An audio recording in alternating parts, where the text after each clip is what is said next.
اچھا، اب پھر پہلی دو آیات کی طرف آ جائیے۔ اسلام ایمان علیحدہ چیز ہے۔ ایمان کی تعریف یقین قلبی دل میں اور جہاد فی سبیل اللہ عمل میں۔ گویا کہ ان میں سے کوئی ایک چیز بھی نہیں ہے تو پھر مومن نہیں ہو تم۔ دل میں یقین نہیں تو مومن نہیں، عمل میں جہاد نہیں تو مومن نہیں۔ اب اسی کو دوسرے مقام سے جو میں نے آیات پڑھی تھی، سورہ صف کی آیت نمبر 10-11، یا ایھا الذین آمنوا هل ادلکم علی تجارۃ تنجیکم من عذاب علیم، اے اہل ایمان کیا میں تمہاری رہنمائی کروں اس تجارت کی جانب جو تمہیں جہنم کے عذاب سے بچا دے، نجات دے دے۔ سوال یہ انداز، یہ قرآن کا بھی انداز ہے، حضور کا بھی انداز تھا۔ پہلے سوال کیا جائے تاکہ اذہان سوچنے کی طرف آمادہ ہو جائے، تیار ہو جائے جب آگے کیا بات آ رہی ہے۔ حضور بھی سوال کیا کرتے تھے، اتدرون من المفلس، تم جانتے ہو مفلس کسے کہتے ہیں؟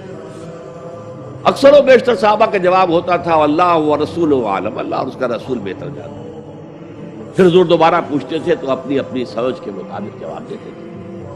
المفلس عندنا ما لا درہم لہ ولا دینارا، حضور ہم مصرف اسی کو سمجھتے ہیں جس کے پاس نہ درہم ہے نہ دینار ہے۔ فرمایا نہیں، میری امت کا مفلس وہ ہوگا جو قیامت میں حاضر ہوگا تو نمازوں کی بھی بہت بڑی گٹھری لے کر آئے گا، روزے بھی ہوں گے، عمرے بھی ہوں گے، حج بھی ہوں گے، نیکیوں کی بہت بڑی بڑی گانٹھیں ساتھ ہوں گی، لیکن حقوق العباد میں اس نے کوتاہی کی ہے۔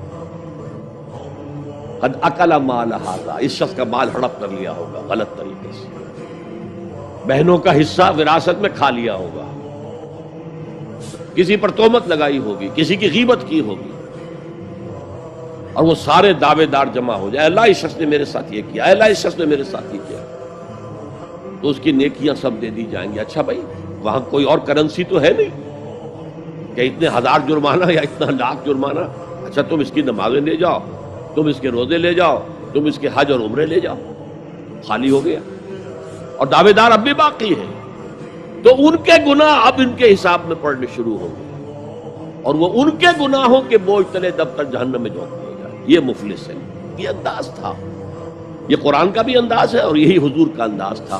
یا ایھا الذین آمنوا هل ادلکم علی تجارۃ تنجیکم من عذاب علیم، اے ایمان والو، اے ایمان کے دعوے داروں، یا اے وہ لوگوں جو ایمان قانونی حاصل کر چکے ہو، یا اے وہ مسلمانوں جن کی رسائی ابھی تک حقیقی ایمان تک نہیں ہوئی، یا ایھا الذین آمنوا هل ادلکم علی تجارۃ تنجیکم من عذاب علیم، کیا میں بتاؤں تمہیں وہ تجارت، وہ کاروبار جس کا نفع کیا ہوگا کہ جہنم سے چھٹکارا پا جاؤ۔ اب یہاں ایک منٹ رک کر توقف کر کے نظم کلام کے اعتبار سے ایک نتیجہ سامنے لے آئیے۔ اگر وہ تجارت نہیں کرو گے تو جہنم سے نجات کی امید یہ تمہاری وشفل تھنکنگ ہے، تمہاری آرزویں، تلک امانیہم، یہ ان کی خواہشات ہیں جنہوں نے عقیدوں کی شکل اختیار کر لی۔ اللہ کا کلام ہے یہ، اس میں کوئی شے جو ہے محض شاعرانہ لفاظی کے لیے یا شاعرانہ مبالغے کے لیے تو نہیں ہے نا۔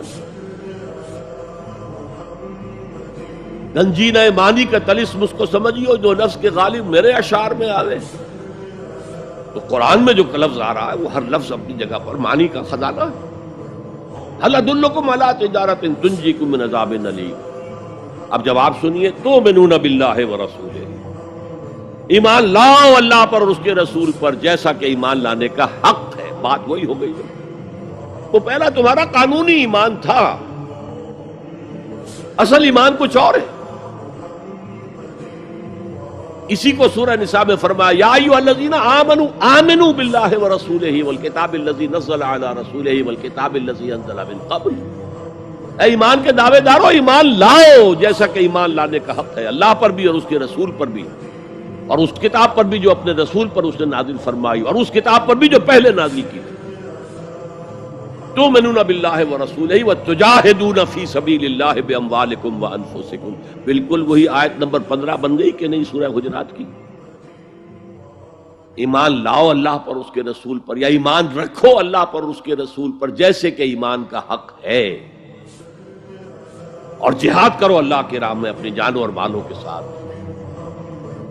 تؤمنون باللہ ورسولہ وتجاہدون فی سبیل اللہ باموالکم وانفسکم ذالکم خیر لکم ان کنتم تعلمون، یہی تمہارے حق میں بہتر ہے اگر تم سمجھو، اگرچہ بظاہر تو گھاٹے کا سودا ہے دنیاوی اعتبار سے، اللہ کی راہ میں جہاد کرنا جان کا اندیشہ، قتال کے لیے نکلنا جان کا، جو اگر بچ کے آ گئے تو ایک نئی زندگی سمجھیے، ورنہ انسان میدان جنگ میں جاتا ہے تو جان ہتھیلی پر رکھ کر جاتا ہے۔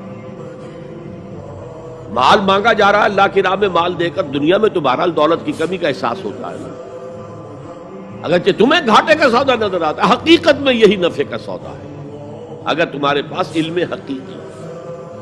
اب ان دو مقامات سے جو نتیجہ میں نے نکالا، there can be no ایمان without jihad فی سبیل اللہ، there can be no salvation on the day of judgment without jihad فی سبیل اللہ۔